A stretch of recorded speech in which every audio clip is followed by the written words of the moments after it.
Hello students, today I am going to teach you your new lesson, The Homecoming. It is written by Rabindranath Tagore. First of all, I want to tell you something about Rabindranath Tagore. Rabindranath Tagore एक बहुत ही famous writer, poet और painter थे। गांधी जी ने उन्हें गुरुदेव की उपाधि दी और उन्हें उनकी एक पोएम का कलेक्शन है गीतांजलि, जिस पर उन्हें नोबेल प्राइज़ भी मिला।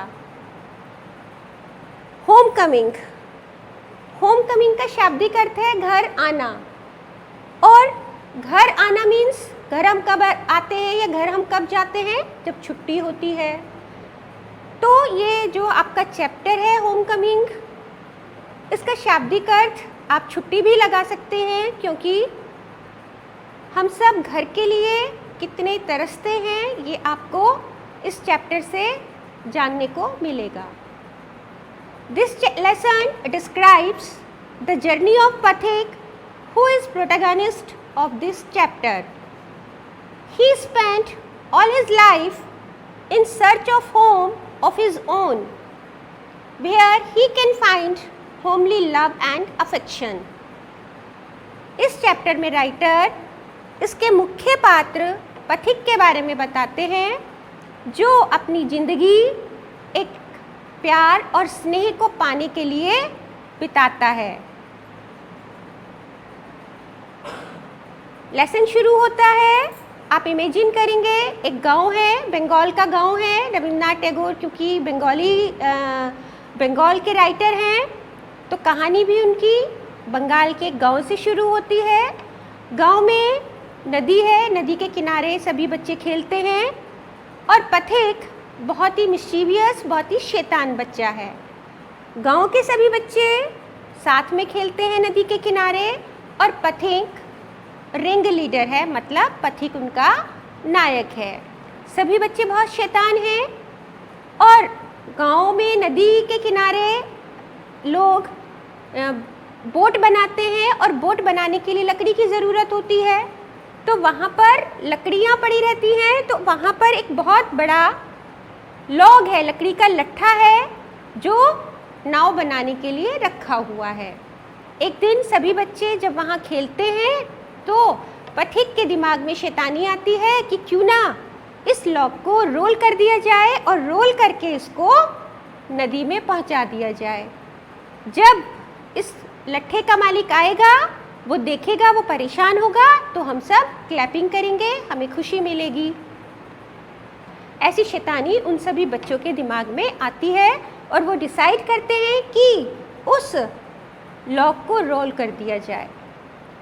अभी उन्होंने डिसाइड किया ही था कि पथिक का यंगर ब्रदर माखन आता है और एक फिलोसफर की तरह बिल्कुल चुपचाप उस लट्ठे पर बैठ जाता है।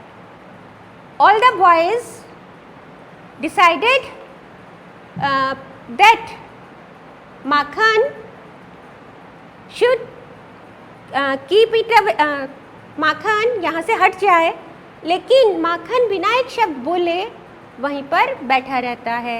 सभी बच्चे उसे समझाने की कोशिश करते हैं, भाई हट जाओ, लेकिन वो कुछ भी सुनने को तैयार नहीं होता, बल्कि इस तरह बैठा रहता है जैसे उसने कुछ सुना ही नहीं। अब पथिक को गुस्सा आ जाता है और वो डिसाइड करते हैं कि बैठे रहने दो माखन को यहीं, और हम इसको बैठे बैठे ही इस लॉग को रोल करके नदी में पहुंचा देंगे।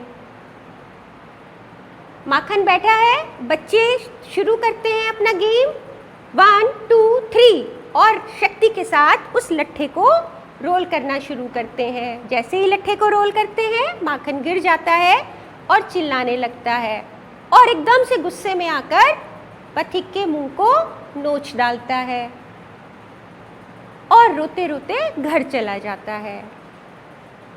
अब पथिक को एकदम समझ में आता है आगे क्या होने वाला है।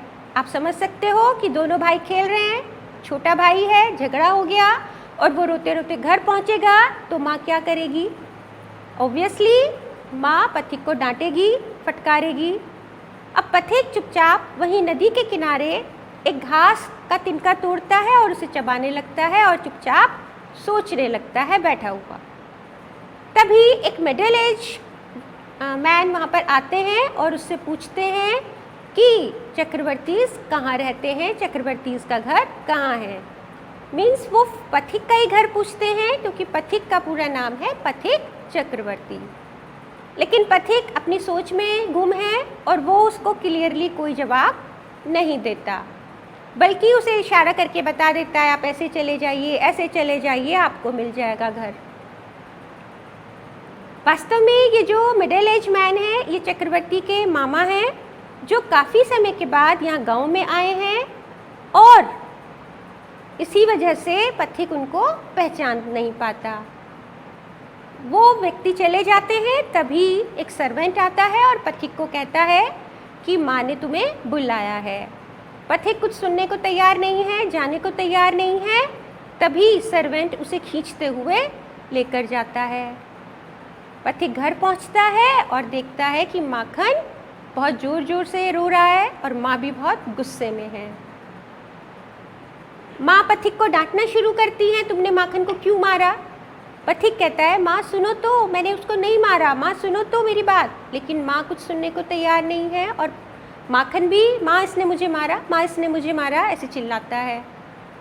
जब ना माँ सुनने को तैयार होती और ना माखन, तो पथिक को वास्तव में गुस्सा आ जाता है और कहता है ठीक है ले, अब मैं तुझे मारता हूँ 2-4, उसके बाद ही माँ की डांट खाने को मिलेगी तो अच्छा रहेगा। वो माखन को जैसे ही मारता है, माँ बीच में आती है माखन को बचाने के लिए, उसे डांटती है कि तुमने मेरे नाक में दम किया हुआ है, तुम इतने शैतान हो, तुम कुछ भी नहीं करते हो, तुम्हारा पढ़ने लिखने में भी मन नहीं लगता है। और जैसे ही माँ बीच में आती है माँ को भी धक्का लग जाता है। अब माँ को और अधिक गुस्सा आ जाता है और वो पथिक को मारना शुरू करती है। तभी वो मिडिल एज मैन वहाँ पर आते हैं और माँ उनको देखते ही खुशी से चिल्लाती है दादा दादा। आप सबको पता होगा कि बंगाल में भाई को दादा बुलाते हैं। तो ये व्यक्ति विशंबर जो कि इसके मामा हैं वो वहाँ पर आते हैं और बताते हैं कि उसकी बहन की शादी के कुछ समय बाद ही वो बिज़नेस के लिए मुंबई चले गए थे और वो अब काफ़ी समय बाद लौटे और उन्हें जब पता चला कि उनके बहन के पति की डेथ हो गई तो वो उससे मिलने के लिए यहाँ पर आ गए।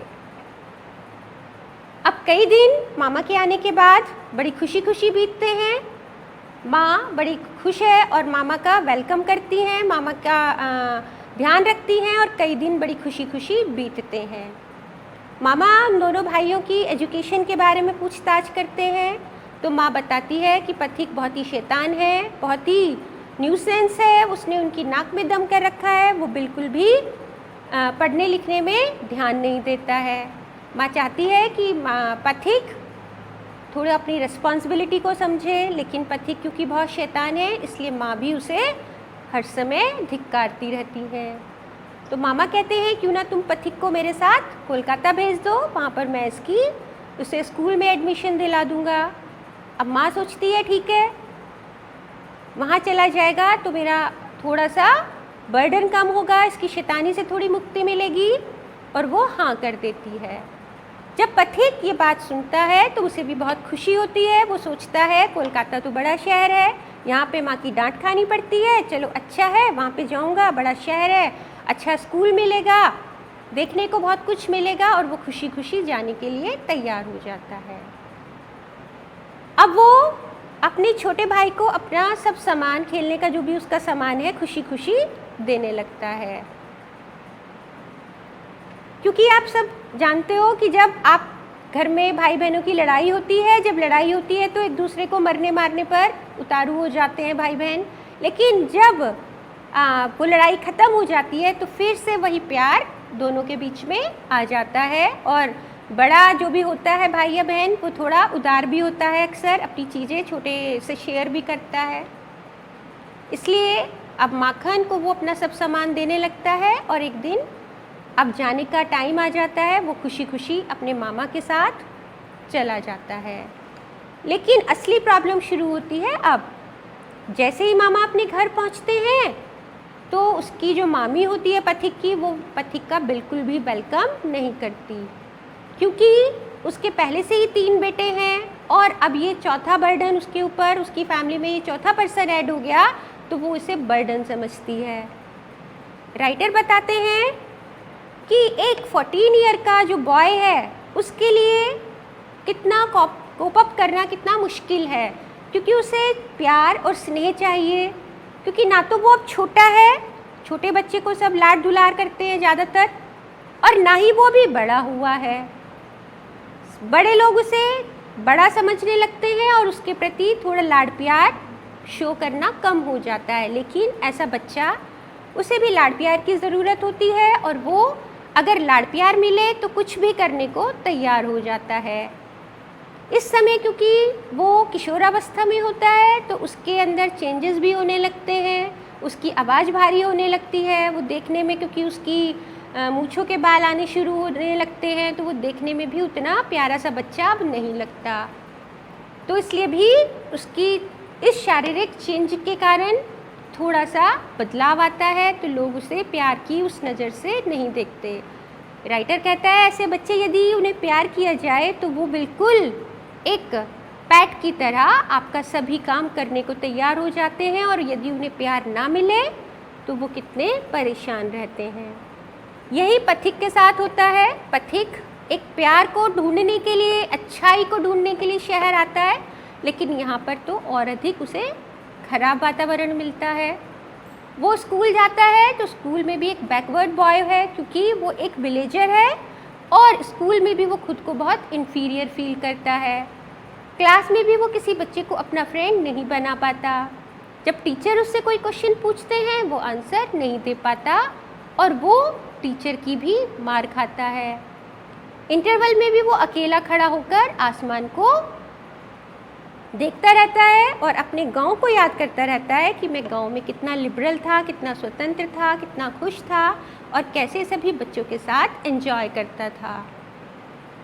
अपने मामा के जो क्रैम्प्ड एटमॉस्फेयर था उसमें उसका दम घुटने लगता है, और वो सोचने लगता है कब छुट्टियां होंगी, कब मैं घर जा पाऊँगा।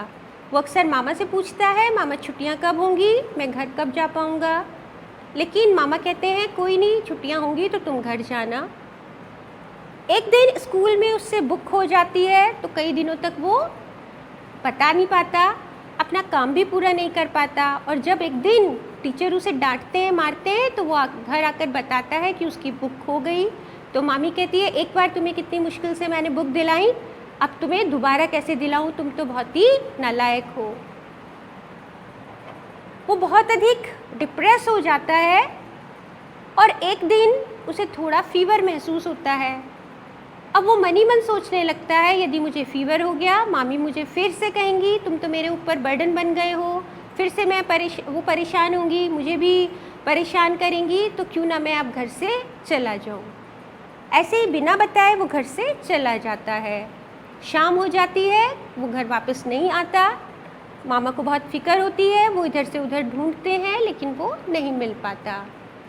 रात से फिर सुबह हो जाती है। अब मामा पुलिस को इन्फॉर्म करते हैं, लेकिन उसका कहीं पता नहीं चलता। बाहर बहुत अधिक बारिश होती है और मामा उसे ढूंढने के लिए इधर से उधर घूमते रहते हैं। तभी शाम को 2 कांस्टेबल, पुलिस कांस्टेबल आते हैं, पथिक को अपने हाथों में उठाए और बताते हैं देखिए इसको कितना तेज़ बुखार है, और ये वहाँ पर पड़ा हुआ था बेहोशी की हालत में, और हम इसको उठाकर लाए हैं। मामा उसको घर के अंदर लेकर जाते हैं, उसके कपड़े चेंज करते हैं, डॉक्टर को बुलाते हैं, और डॉक्टर कहता है इसको तो मलेरिया है, बहुत तेज़ फीवर है, उसकी तबीयत बहुत ख़राब है,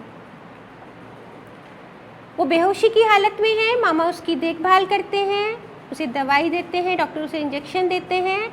अब वो थोड़ा ठीक होता है और बेहोशी से थोड़ा ठीक हो जाता है, लेकिन तब भी ऐसे ही मन मन में बड़बड़ाता रहता है, माँ मेरी बात सुनो, माँ मेरी बात सुनो, मैं झूठ नहीं बोल रहा हूँ, मैं आपको सच बताता हूँ, मैंने माखन को नहीं मारा, माँ मेरी बात तो सुनो। इस तरह से वो बड़बड़ाता रहता है। मामा बहुत परेशान हो जाते हैं, उसे समझाने की कोशिश करते हैं, लेकिन उसकी हालत अभी ठीक नहीं होती। वो उसकी माँ को इन्फॉर्म करते हैं, माँ आती है और एकदम रोते रोते उसको गले से लगा लेती हैं। वो फिर भी नींद में बेहोशी की हालत में बड़बड़ाता रहता है, माँ सुनो, माँ मैं झूठ नहीं बोल रहा हूँ, माँ मेरी बात सुनो, मैं आपको सच बताऊँगा, क्या छुट्टियाँ हो गई, क्या मैं घर जा सकता हूँ। इस तरह से राइटर यहीं पर अपनी बात को छोड़ देते हैं। अब ये हमारे ऊपर डिपेंड करता है कि हम इसको क्या एंड दें।